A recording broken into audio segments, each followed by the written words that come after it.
Thank you. Thank you for the introduction, and also thank the organizers at the outset for this opportunity to speak in this forum. So since morning we have been hearing about how material selection, proper material selection, how taking adequate measures during operation can mitigate corrosion. So what I will do in my talk, I will highlight some aspects of fabrication which might lead to corrosion problems subsequently during service. So we might use a very good material having good resistance to corrosion, but if it is not handled properly during manufacturing, you can end up with corrosion problems subsequently. So that is the focus of my talk.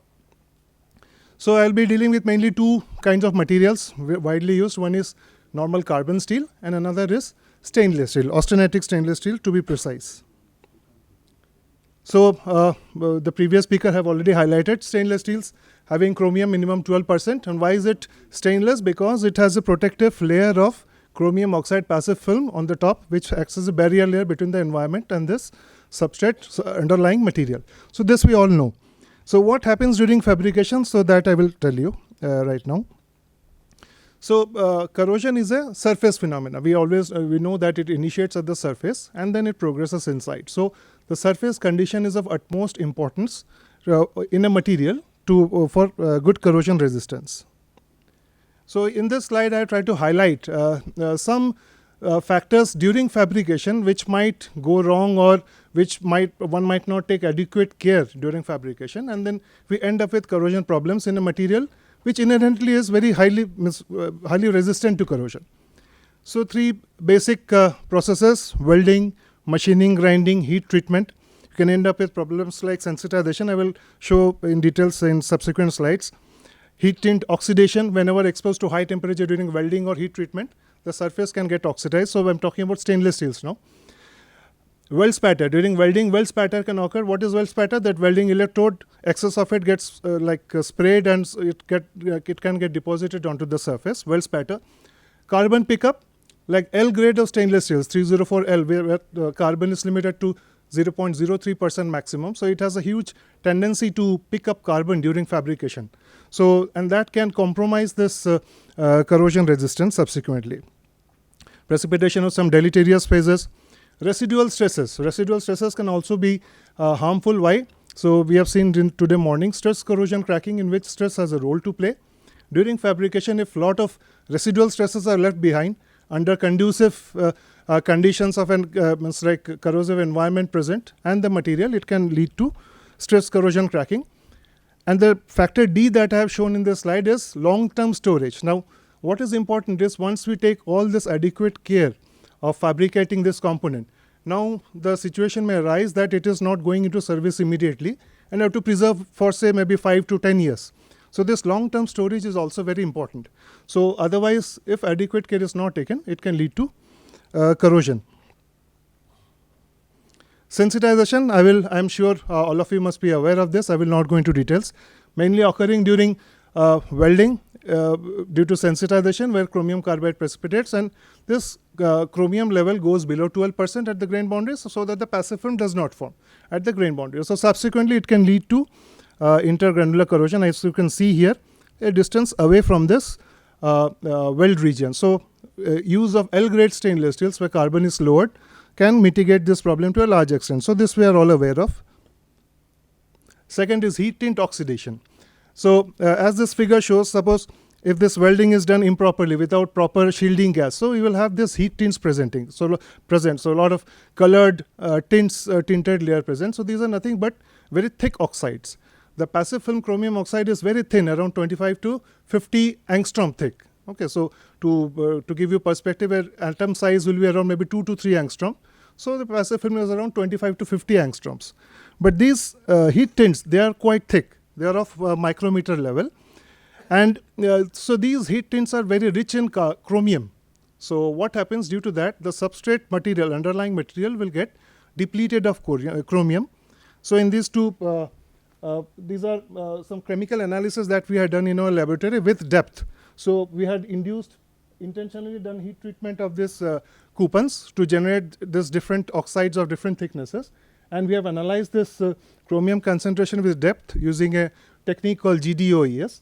So where you can see at this This is the oxide part, this is the substrate metal. At this interface, there is a chromium depletion which we could detect. So this chromium depletion then means adversely affects this resistance to corrosion. Another important aspect is carbon steel contamination. So stainless steel relies on its corrosion resistance entirely on the integrity of its passive film.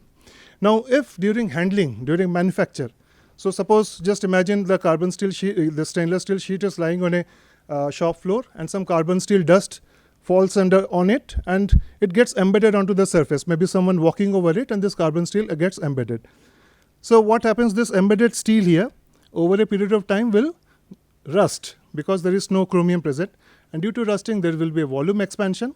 Due to volume expansion, there will be now tensile stresses generated in the stainless steel, and subsequently, when exposed to a chloride environment or normal ambient condition, even at room temperature ambient conditions, then cracking can initiate. So this is one photograph on an actual failure of a stainless steel tank. You can see a big patch of that rusted region. Probably that vessel was lying on the floor at that location, on a floor which was contaminated with carbon steel, leading to such cracks. So this is dye penetrant result showing cracks forming, and these are all TGSCC in nature.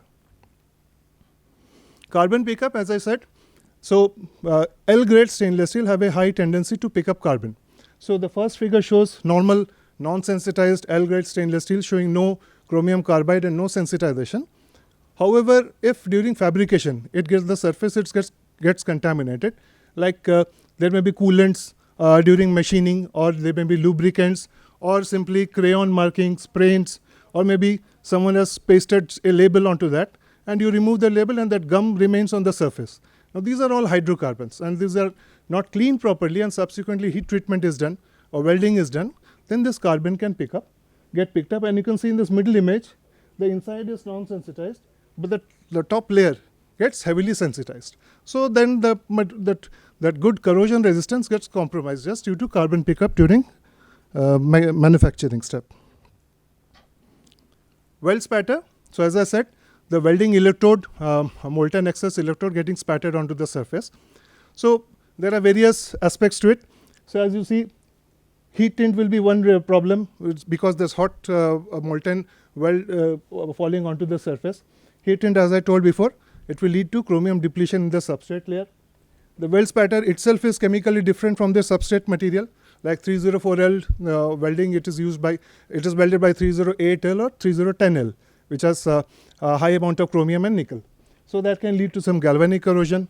Those interface regions can lead to crevice corrosion. So such weld spatter has to be cleaned properly.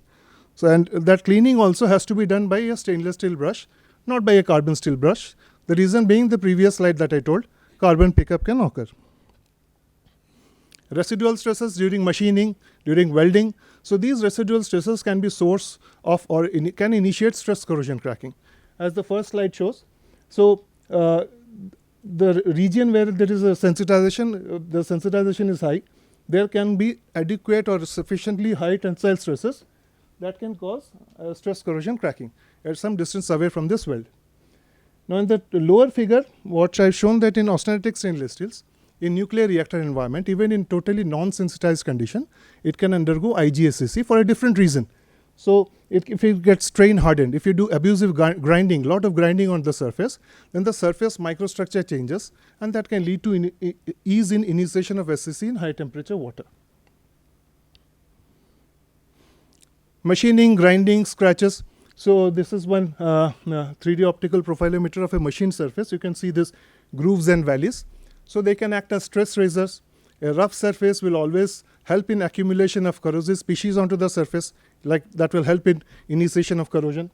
And also this top surface of a machined layer is microstructurally different from that base metal. So in austenitic stainless steel, the top surface will be totally different. So the nature of the passive film that forms will also be defective.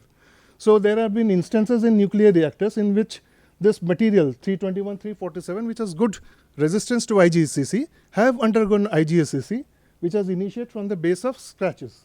So you can see here, if you can see these scratches there, from this base of the scratches, this crack has initiated. So absence of such scratches would have not allowed such cracking to occur. deleterious phase precipitation in austenitic stainless steel, if there are